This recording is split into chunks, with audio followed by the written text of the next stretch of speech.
segunda parte del taller. Ahora vamos a entrar a lo que nos gusta, al litigio. ¿Sí o no? Y también hacerles conocer que tenemos una producción académica, literaria, ¿no? Fruto del aporte, de la experiencia, ¿no? Del sistema financiero. Tenemos un libro de proceso monitorio, que está basado en esta capacitación. Este libro está dividido en 4 capítulos. El primer capítulo habla referente a la doctrina, los cambios que han venido con el nuevo procesal, a la doctrina del proceso monitorio, y así van los capítulos.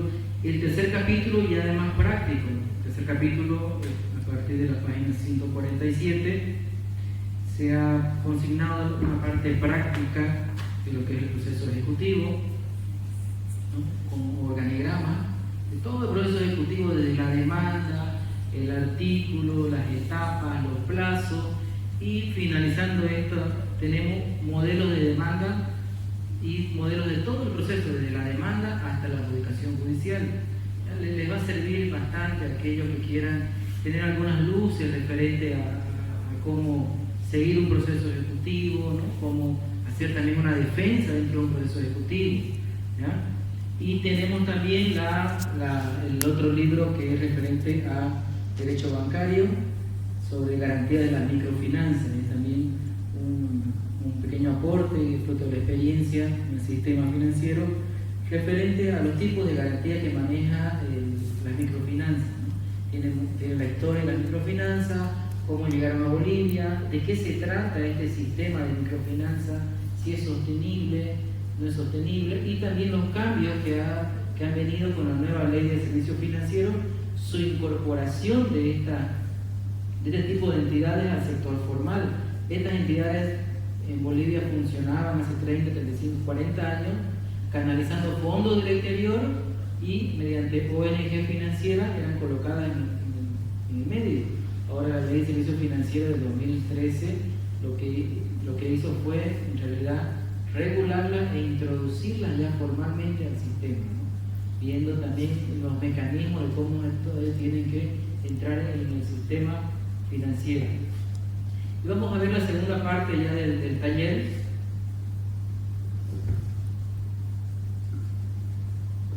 Proceso ejecutivo. El nuevo Código Procesal Civil, en su artículo 378, refiere la noción de proceso ejecutivo y lo establece como lo siguiente: se promueve en virtud de alguno de los títulos referidos en el artículo siguiente, o sea, el 379, siempre de que de ellos surja una obligación de pagar cantidad líquida y exigible. Son 2 elementos para tener un título ejecutivo.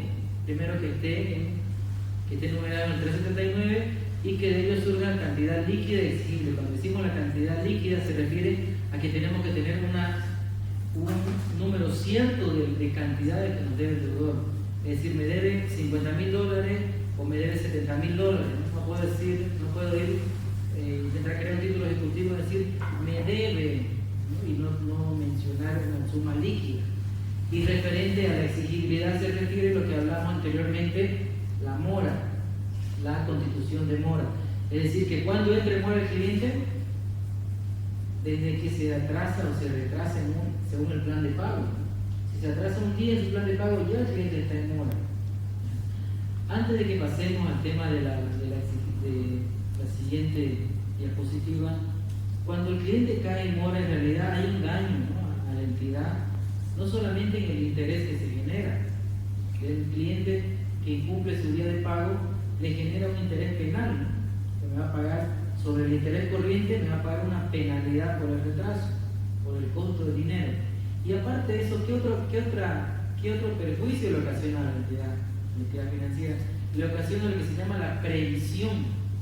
La previsión contablemente es un tema de que dependiendo del tipo de crédito, la actividad me genera una previsión. Es decir, si un crédito, por ejemplo, que es garantía agropecuaria, cuando tiene un retraso de 5 días me genera un porcentaje de previsión. Esa previsión se refiere que yo de toda mi ganancia tengo que aportar un porcentaje a una cuenta contable, tengo que captar ese dinero. Entonces ese dinero la entidad ya no lo va a poder trabajar. Entonces ese es otro de los perjuicios que se ocasiona al momento de que se cae en mora, ¿no? El interés penal, el interés corriente y el tema de la previsión. Y estas previsiones afectan a las utilidades de las empresas. Cualquier daño a la entidad, a cualquier entidad financiera, si nos ponemos a analizar, el daño a la entidad financiera es un daño al mismo sistema y por ende a la economía nacional, porque ese dinero, cuando hablamos de intermediación financiera, tenemos que tener bien claro lo siguiente: la entidad trabaja con dinero del público, no es dinero de la entidad, ¿no? La entidad trabaja con dinero del público que capta en forma de captaciones, y ese dinero es colocado a los deudores. Al final, la entidad financiera tiene una ganancia de asumir el riesgo de prestar ese dinero, porque tiene que recuperarlo. Entonces, ¿qué ocurre si la entidad no puede recuperar el dinero? ¿Quién es el afectado? ¿La entidad o el público? El público, ¿no? Al final, usted que ahorró toda su vida, que depositó su dinero en un sistema financiero confiable, no va a poder recuperar su dinero. ¿Por qué? Porque no se pudo recuperar la creencia. Entonces es una cadena que nos une. Por tanto, cualquier daño a una entidad financiera es un daño al sistema de la economía nacional. ¿Ya? Ahí vemos la importancia. ¿Ya? ¿Por qué entonces la norma ha creado y por qué se justifica de que los procesos ejecutivos sean rápidos? ¿No? Porque necesitamos recuperar las creencias. ¿Ya? En el proceso ejecutivo también está en el libro de explicación. En el proceso ejecutivo se aplica la inversión del proceso, ¿no? En un proceso común, un proceso de conocimiento. En el Código Procesal Civil hay diferentes tipos de procesos, ¿no? El proceso de conocimiento, ¿no? El extraordinario y el monitorio. Característico del ordinario es que hay una contradicción, ¿no? Hay todos los elementos de un proceso, ser demanda, contestación, ¿no? Reconvención, excepciones, todo, porque la lógica de este proceso es que hay la demanda y hay, cuando se corre el traslado, hay el derecho a la defensa. En el proceso monitorio de tipo ejecutivo es como mal interpretado el decir que al momento en que el juez saca una sentencia no hay el derecho a la defensa. Pero en el proceso monitorio, el proceso de tipo ejecutivo, existen mecanismos de defensa que lo vamos a ver aquí. ¿Ya? Existen mecanismos de defensa. Y por ende también hay sentencias constitucionales que establecen la constitucionalidad del proceso ejecutivo. ¿Ya? Si bien existe la inversión de la contradicción, ¿por qué? Porque en el proceso ejecutivo directamente el juez saca una sentencia inicial, ¿no? Entonces pareciera que no hubiera, que se viola el derecho a la defensa, no pareciera que se viola el principio de la contradicción, pero lo cierto es que este proceso está estructurado para lograr una recuperación de una creencia de un título que ya, un título en realidad no tiene otra verdad que contradecirlo, por eso es que lo había creado el tema de los títulos ejecutivos. El artículo 379 del Procesal Civil establece estos tipos de títulos ejecutivos. ¿Ya? Tenemos los documentos públicos, los documentos privados reconocidos, los títulos, valores y documentos mercantiles de acuerdo al Código de Comercio, las cuentas aprobadas y reconocidas por resolución judicial ejecutoriada, los documentos de crédito por expensas comunes, los documentos de crédito por arrendamiento de bienes, la confesión de deuda líquida exigible, la transacción no aprobada judicialmente que consta en escritura pública o documento privado reconocido, y es más, nos abre aquí otra posibilidad, en todos los casos en que la ley confiere al acreedor el derecho de promover el proceso ejecutivo. En este taller vamos a hablar solamente de estos dos tipos de títulos ejecutivos porque es un taller que está enfocado en el sistema financiero. Primero, los documentos públicos. ¿Qué es un documento público? En 1287 del Código Civil establece: es un documento público o auténtico el extendido con las solemnidades legales por un funcionario autorizado para darle a la fe pública. El clásico documento público que se entiende que por él. Perdón, doctor. En este caso, aplicado en este artículo, puede ir una deuda de un contrato con documento público, una deuda por pagar, se lo puede aplicar crédito. Claro, si el documento, si la deuda está realizada en un documento público, entonces puede hacer, ya sea por documento público o documento privado, que es el segundo título que vamos a ver aquí, porque puedo yo hacer una escritura pública, un documento público. Claro. No, porque el documento público vimos en la anterior presentación de que tiene que tener dos elementos, ¿no? La suma líquida exigible y el plazo vencido. Es decir, si el documento público me establece ya una suma o me da o me lleva a determinar cuánto es lo que me debe el deudor y también me determina a partir de cuándo ya está en mora, con esos dos elementos ya es un título ejecutivo. Pero si es una compra-venta, ya no sé que hay una deuda pendiente, hay un cumplimiento de contrato, otra cosa Claro, sería. sería demandar por otra vía. Salvo que ese documento público establezca un saldo y establezca una fecha. Entonces, ese documento público yo puedo llevarlo por el monto, porque lo que se busca es recuperar una creencia. No estamos en ese caso, no perseguimos nada con el tema de la transferencia, perseguimos el pago del saldo. Si por ejemplo su escritura pública establece que existe un saldo de $100,000 y lo pagará hasta el 24 de junio. Vende un vehículo en 35, me dan 15,000 y el saldo en 90 días con 30,000. Y le pasan los 90 días y no me pagan. ¿Lo puedo hacer ejecutivo? Sí, con reconocimiento ejecutivo. ¿O tengo que hacer con cumplimiento de contrato? Tiene que hacerlo por el proceso ejecutivo. Por eso le digo, ese documento público tiene que tener dos elementos para que sea un título, ¿no? Que hay una suma líquida, o sea, que se determine cuánto es lo que se debe. En el caso que usted nos plantea, le debe un saldo de 20,000, entonces ya tenemos el monto, 20,000 capital.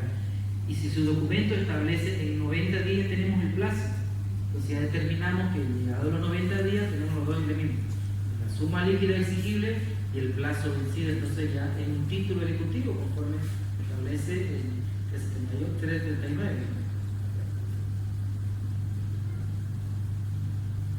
El segundo título ejecutivo que vamos a ver es los documentos privados suscritos por la obligada u obligado o su representante voluntariamente reconocido o dado por reconocido por ante autoridad competente o reconocido voluntariamente ante notario de fe pública.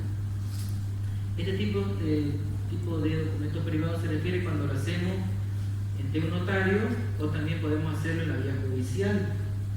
Cuando un documento privado, por ejemplo, solamente hay la firma de ambas partes, necesitamos llevarlo a lo que dice reconocido por ante autoridad competente. Entonces podemos plantear una medida preparatoria de reconocimiento judicial de firma, ¿no? Es otra forma de hacer el reconocimiento. Para que este documento sea un título ejecutivo, debe gozar de esa fuerza ejecutiva, ya sea reconocido ante un notario o reconocido ante la vía judicial si es que no se hubiera hecho un notario. Hemos dividido el proceso ejecutivo en 5 etapas. La primera etapa, desde la demanda hasta la sentencia. La segunda etapa, las medidas cautelares del Código Civil. La tercera etapa, desde la sentencia inicial, desde la sentencia hasta la ejecutoria de sentencia. La cuarta etapa, desde la ejecutoria de sentencia hasta la adjudicación. Y la quinta etapa, los recursos que se pueden dar dentro de este proceso ejecutivo.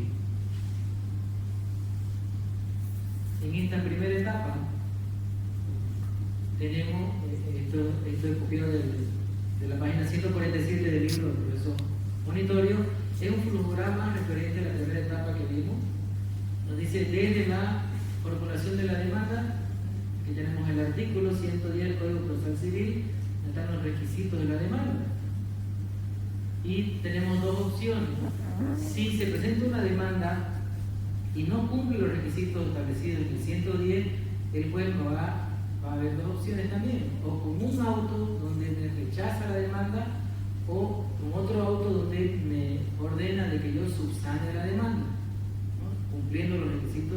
que el juez vea pertinente que no he cumplido. ¿Ya? O si es que mi demanda está bien elaborada y cumple todos los requisitos del 110, el juez dicta la sentencia inicial. ¿Ya? En esta otra vía, si yo cumplo los requisitos establecidos que me pide el juez, dicta la sentencia inicial. Si no, aquí me rechaza la demanda y ya se aperturan todos los recursos que yo tengo para poder revocar este fallo de rechazar mi demanda. Aquí viene la pregunta. Quien me diga qué son estos 10 elementos, le voy a regalar un libro. Tiene 10. A ver. 1, 2. ¿Qué son? ¿Qué son estos?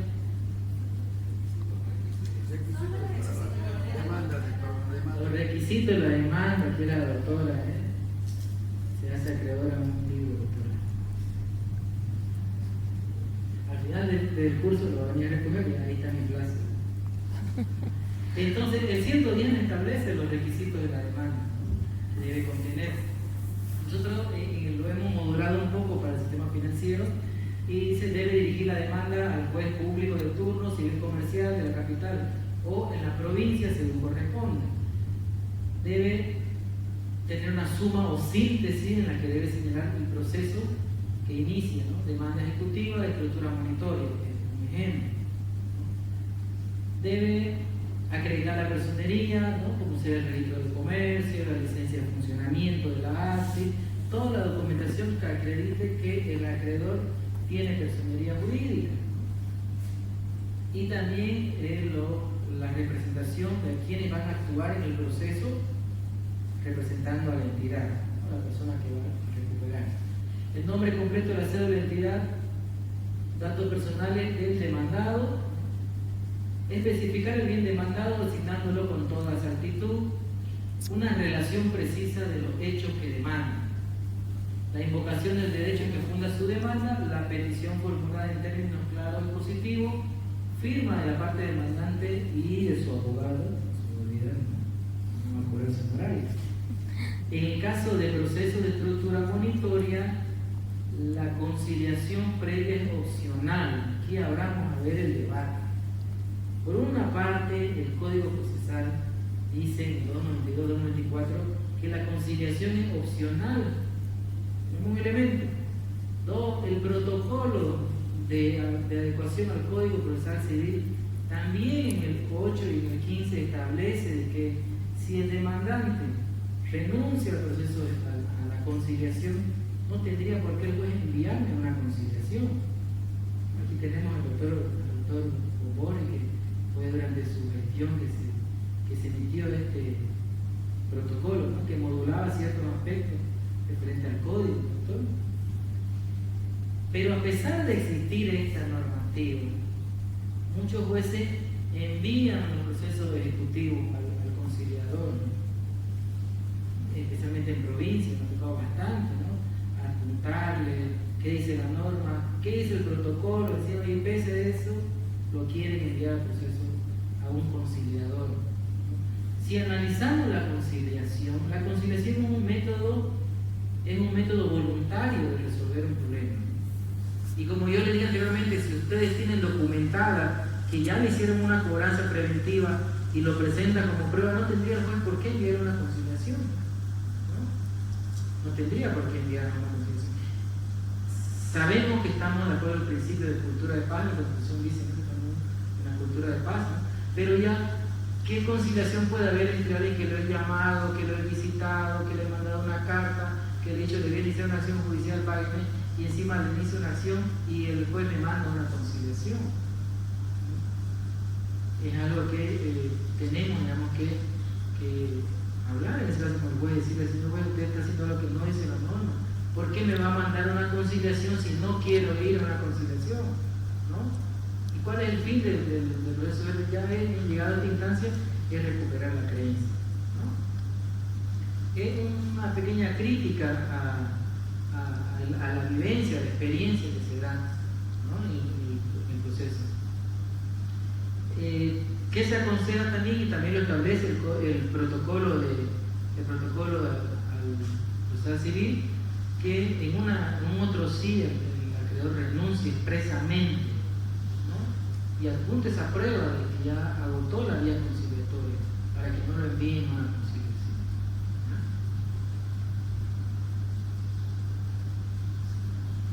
Estos son los documentos que debe adjuntar, los documentos probatorios para adjuntar a la demanda en el caso de una entidad financiera y en el caso también que usted va a defender a alguien que está aquí es una entidad financiera de inició un proceso ejecutivo.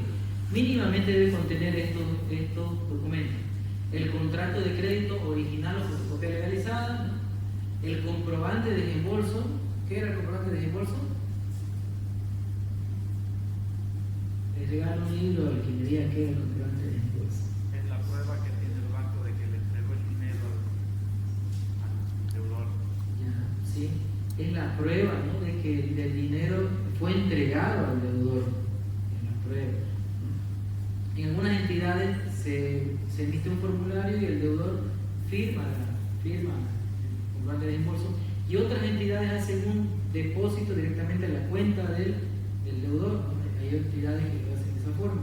De una u otra forma se debe tener la constancia de que el dinero fue entregado al deudor. El plan de pagos, la liquidación de deuda, ¿no?, se refiere a que yo tengo que tener una constancia de cuánto es lo que el sistema me dice que es lo que me debe el deudor, ¿ya? Aquí también hay una mala praxis referente a la liquidación del sistema, ¿no? Todas las entidades del sistema financiero, al estar regulada, el sistema de la entidad está regulado, ¿no? Porque cuando viene la autoridad de supervisión, regula el sistema, regula los riesgos, hace auditorías referentes a los riesgos operativos, ¿no? También entra al sistema de la entidad y verifica que no tenga problemas, que tenga la medida de seguridad, que el tipo de cable con el cual va a conducir la información sea de una calidad que establece la norma. Entonces, la liquidación que arroja el sistema se podría decir que es la prueba principal de cuánto es lo que nos debe. Por otra parte, también, generalmente las entidades financieras en los contratos consignan, ¿no?, de que la liquidación que emite el acreedor es la prueba de cuánto es lo que nos debe, ¿no? Es prueba suficiente para determinar cuánto es la deuda, porque no nos olvidemos que este sistema está regulado por una autoridad, ¿no? Entonces, si contradecimos lo que dice el sistema o ponemos en tela de juicio lo que dice el sistema, también estamos contradiciendo, pues, con la supervisión del mismo sistema, ¿no?, o de la misma autoridad.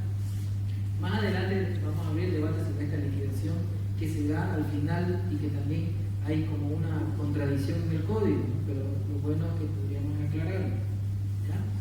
También tenemos que presentar el extracto el extracto del préstamo, o sea, el comportamiento de pago, ¿no? Fotocopia elegida de la cédula de identidad de ambas partes, demandante y demandado. Se aconseja presentar el croquis y la ubicación del domicilio. Si usted adjunta fotografías también del domicilio, le va a ayudar bastante para que el juez no lo observe y le diga, señale con exactitud el domicilio del deudor. Entendemos que en Santa Cruz hay lugares del barrio donde hay calles que no tienen nombre, ¿no? Entonces, por eso es aconsejable de que se adjunte una fotografía, un mapa de Google, puede agregar también, ¿no?, con las coordenadas, pues eso lo ayuda bastante. Y el pago de la cuantía, ¿no? Aquí tenemos modelos de contratos, ¿no?, uno hecho de escritura pública y otro con un reconocimiento de firma. El comprobante de desembolso y plan de pago. Aquí por tema hemos cubierto el nombre del cliente y el número de operación. Pero este es un ejemplo de comprobante de desembolso.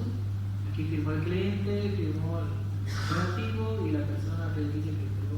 Aquí también tienen el monto de desembolso, 70.000 bolivianos, pero $70.000, ¿no?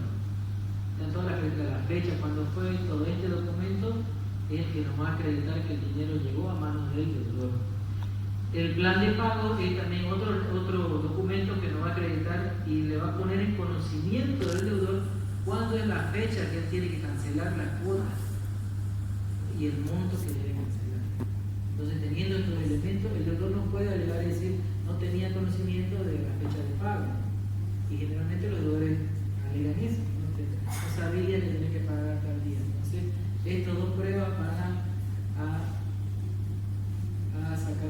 parte de su argumento de usted dice que ya está en temor. La preliquidación y el extracto de préstamo, aquí tenemos una preliquidación modelo, ¿no? Sacado el día, quita la fecha. La preliquidación que se adjunta a la demanda, generalmente lo que interesa es demandar el capital, porque lo que son los intereses, los gastos, esto se va a liquidar ya en ejecutoria de sentencia, el pago, ¿no? Entonces lo ideal, lo correcto es demandar el capital, ¿ya? Porque estos otros conceptos van a variar. Aquí después va a incluir honorario de abogado, gastos judiciales, ¿no? Y el extracto de préstamo también es otro documento que nos ayuda a determinar cuándo fue la última fecha que este señor pagó, digamos. En este ejemplo que he traído dice 27 de junio de 2018, 190 días en mora este señor, ¿no? Siguiente. Aquí tenemos un ejemplo de una demanda observada. En esta demanda, por ejemplo, el juez nos observó y decía: previamente señale con exactitud el domicilio, señale el número, el nombre de la calle, y hasta que nos toma unas fotografías, ¿no? Entonces nosotros, bueno, lo que hicimos fue presentar un pleno extrañado y presentamos lo que nos había pedido, ¿no? Que son fotografías, del Google, bajamos las coordenadas, y para subsanar.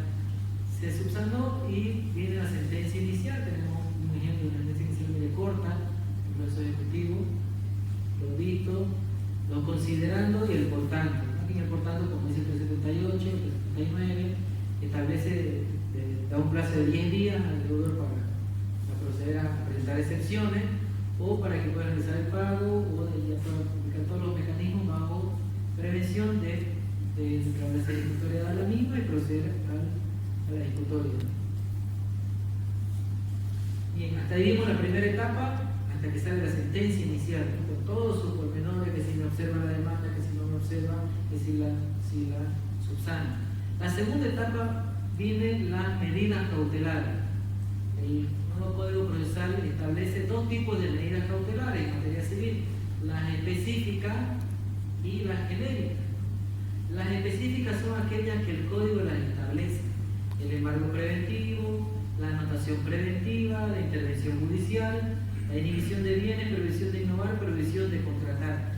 En el libro también ustedes encontrarán este cuadro con sus artículos, ¿no?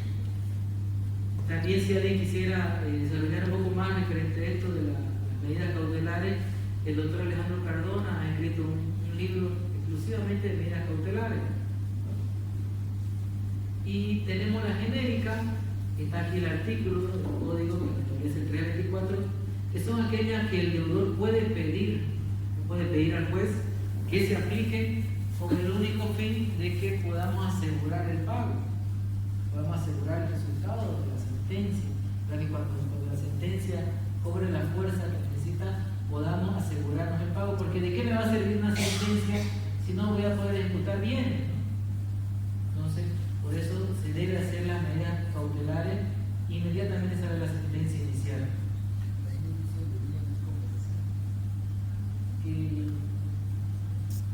Que el juez, en realidad, el deudor se inhiba de hacer cierto acto, deje de hacer cierto acto. ¿Con qué ejemplo podría? Como que deje de, por ejemplo, que deje de vender sus bienes, que deje de hacerse su patrimonio, ¿no?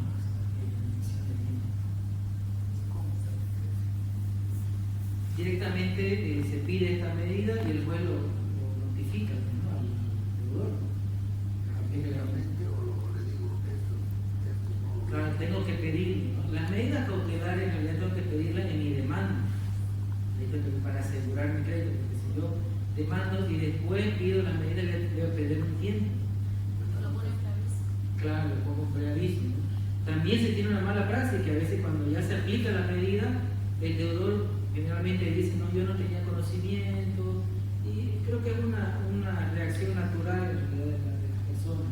Pero todas estas medidas se aplican sin necesidad de notificar al deudor, porque lo que yo necesito es asegurar mi crédito. Si yo voy a secuestrar un vehículo, no le voy a decir: le voy a secuestrar su vehículo, no, porque responde, ¿no? Entonces después buscar un vehículo, hacer hacer todo un operativo, ¿no? Buscarlo en el almacenamiento, después de que nunca le encuentre el vehículo. O lo llevan a otro lugar del país, ya no lo encuentra, o lo pueden empezar a vender por partes el vehículo. Entonces no hubiera que recuperar. Esa es la estrategia. Primero hacer todas las medidas cautelares, procesarlas, después saque las órdenes, aplicarlas y recién hacer notificar a otra parte. Así es. Por ejemplo, las medidas genéricas podemos optar por el embargo de cuentas en el sistema financiero. En algunos casos, algunos jueces, por ejemplo, ordenan el congelamiento, si trata de vehículos, el congelamiento del combustible, ¿no? A través del NH. Otros jueces no lo ordenan, porque también ven el derecho al trabajo, dicen, ¿no? El derecho al trabajo de ese creador, usted tiene que secuestrárselo, tienen ese criterio, ¿no? Y otros que sí lo ordenan, el congelamiento de cuentas, el congelamiento de combustible, por ejemplo, para los vehículos, fundamentando de que si esa es su garantía se va a ir deteriorando, entonces necesitamos paralizar ese vehículo. Doctor, el doctor Sánchez quería colocar.